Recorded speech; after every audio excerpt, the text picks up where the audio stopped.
Je suis Sophie Lebrun. J'ai rejoint les Escales sur un poste de responsable qualité il y a un petit peu plus d'un an. Donc, qualité concernant la prestation proposée aux résidents, concernant l'hygiène en cette période épidémique qui n'en finit plus, et concernant aussi les risques professionnels, la gestion des risques professionnels.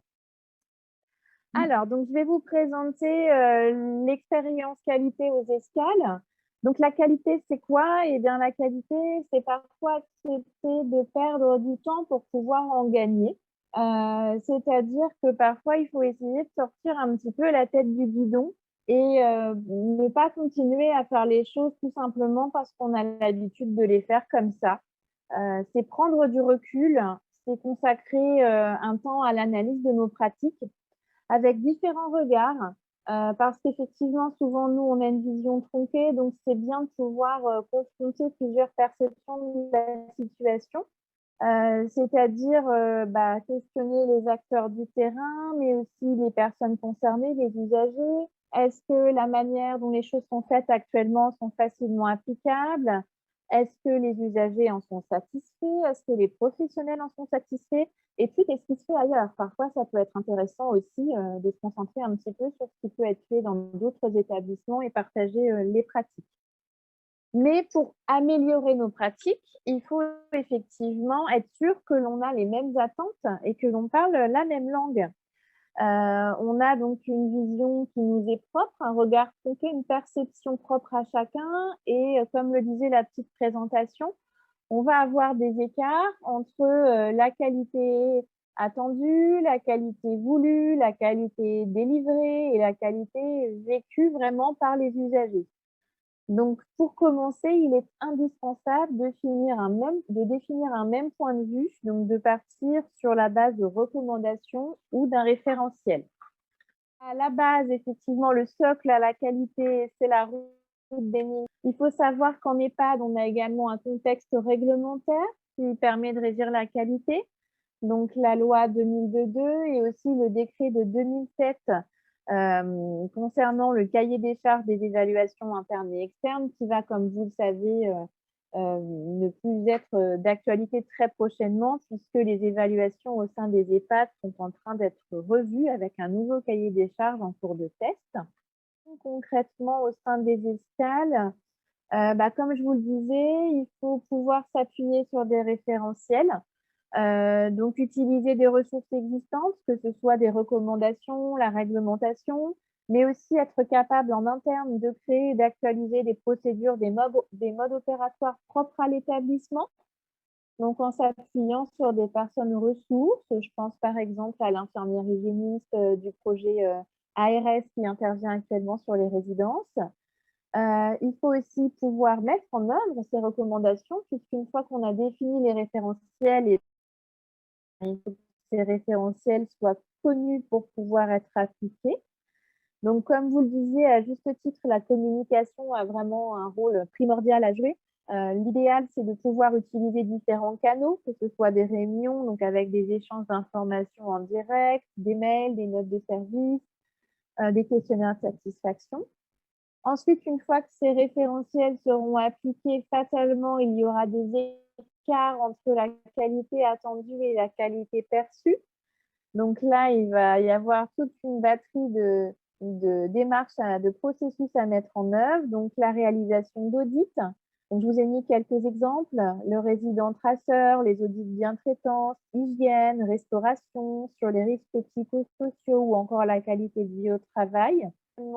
Et de les analyser avec, par exemple, la méthode Orion qui est utilisée aux escales pour les événements indésirables et l'arbre des causes pour les accidents de travail. Mener aussi des enquêtes sur le terrain. Donc, concernant l'actualisation de notre document unique, on mène des enquêtes sur le terrain en collaboration avec les représentants du CHSCT sur l'évaluation des risques professionnels, donc sur les différents sites, sur les différentes corporations de métiers. On peut aussi assurer le suivi d'indicateurs qui vont être préalablement identifiés. Donc, un des plus connus, c'est celui sur la consommation du produit hydroalcoolique. Ça peut être aussi la manière dont les professionnels vont s'approprier les ressources documentaires. Et puis, comme je vous disais, les questionnaires de satisfaction à la fois à destination des résidents, mais aussi des proches et des professionnels. En fonction de ces écarts mesurés, il faudra effectivement définir un plan d'action. Donc, je vous reprends dans l'idée d'avoir des objectifs SMART, mais également le fait d'avoir de manière indispensable un pilote identifié pour chaque action et un calendrier, le plan d'action fini. Ensuite, une fois que toutes ces étapes sont accomplies, il va de nouveau falloir mesurer les écarts pour objectiver l'impact des actions déployées.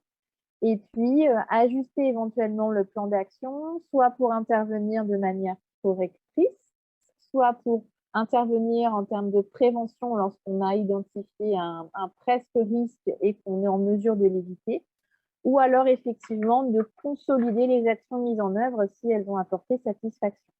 Depuis mon arrivée, j'essaie vraiment d'instaurer une vraie dynamique qualité, que tout le monde se sente concerné par la qualité. C'est à mon sens l'affaire de tous, à tous les niveaux de la hiérarchie. Tout le monde doit être impliqué, tant la direction que les professionnels sur le terrain. Tout le monde doit être force de proposition.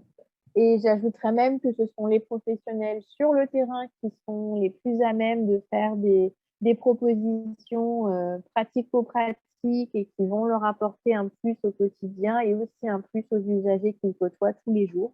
Il y a donc différents niveaux d'intervention, que ce soit au niveau des instances, en CHSCT, en CTE, mais aussi en CVS. Il y a un pilotage qualité donc, que j'ai mis en place avec une commission qualité tous les trimestres qui a plutôt une vocation institutionnelle. Un copil SST qui avait lieu une fois par mois, donc sur toute l'année en cours avec les représentants syndicaux pour justement nous permettre d'affiner notre document unique d'évaluation des risques professionnels. Et puis au niveau opérationnel, ça va être à la fois des retours d'expérience, des groupes de travail sur des thématiques diverses et variées. Les outils à disposition, donc ce sont tous les outils dont on entend régulièrement parler dans la qualité. Hein. Il n'y a pas d'innovation de ce côté-là. Ce sont toutes les procédures, les modes opératoires. Il faut qu'il y ait une centralisation et une hiérarchisation. Toujours en facilitant l'accès aux professionnels. Il faut qu'il y ait vraiment une incitation à la déclaration, l'importance d'un suivi et d'une communication. Il faut absolument qu'il y ait un retour. Souvent, les professionnels déclarent, mais sont très frustrés quand on ne leur fait pas de retour sur leur déclaration. Donc, un suivi mensuel et un bilan annuel. Un suivi également concernant les accidents de travail, une incitation à la déclaration. Donc, par exemple, sur les escales, le fait de s'être penché sur la question, on a pu observer une stabilité des accidents de travail déclarés avec arrêt de travail, mais une vraie explosion des accidents de travail sans arrêt de travail, parce que notamment nous avons sensibilisé les professionnels sur ce problème et que nous les avons incités à déclarer. Avec des suivis de tableau de bord. Donc, on a un tableau de bord global aux escales et site par site. Un suivi également des plaintes et des remerciements des usagers. C'est toujours intéressant d'avoir le pendant entre le côté positif et le côté négatif. Différents audits, restauration, HACCT, bienveillance, résident traceur, hygiène. Les questionnaires de satisfaction qui, rappelons-le, sont des questionnaires réglementaires officiels qui doivent être réalisés une fois par an pour les usagers et les suivis d'indicateurs.